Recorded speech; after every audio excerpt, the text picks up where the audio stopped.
Assalamualaikum student. Today we are doing chapter number 6 of standard 10th, animal classification. This is third part of this chapter. In this part we are going to discuss about characteristics of 5 phylums of non-chordata living organism, which is Porifera, Cnideria, Platyhelminthes, Aschelminthes and Annelida. First phylum is Porifera. These animals are with simplest body plane and are called sponges.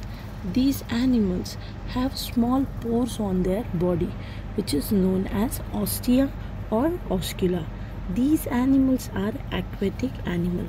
Most of them are marine animal and few are fresh dweller. Most of these animals have asymmetrical body. These animals have special types of cell called as collar cell. These animals do not show locomotion. Their spongy body is supported by speculous or spongin fibers. These animals feed upon small living organisms and they reproduced by budding, an asexual method or bisexual method. Besides, they have good quality of regeneration. Second phylum is Cnideria. Cnideria, these living organisms have cylindrical or umbrella-like body. If it is cylindrical body, it is known as polyp, and if umbrella-like body, they are known as medusa. Most of these living organisms are also marine. Very few living organisms are found in a fresh water. Body of these animals are radially symmetrical and diploblastic. They have two germ layers. Cnidoblast bear tentacles which are around the mouth. Tentacles are useful for capturing the prey, whereas cnidoblasts inject a toxin in the body of prey. Jellyfish, sea anemone, all these are the few examples of Cnidaria living organism. Next phylum is Platyhelminthes. Body of these living organisms are flat.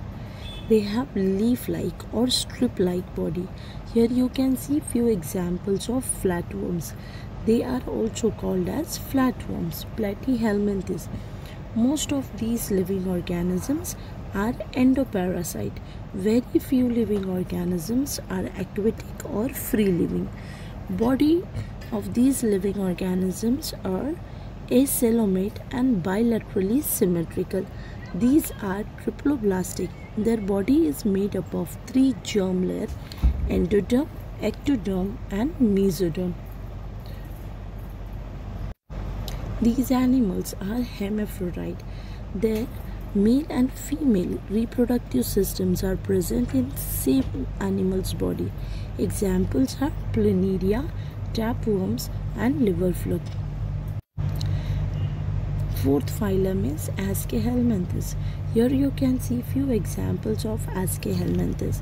Body of these animals are long, thread-like or cylindrical. They are called roundworms. These animals are either free-living or endoparasite. Free-living animals are either aquatic or terrestrial. Body of these animals is triploblastic, non-segmented and pseudocoelomate. These animals are unisexual.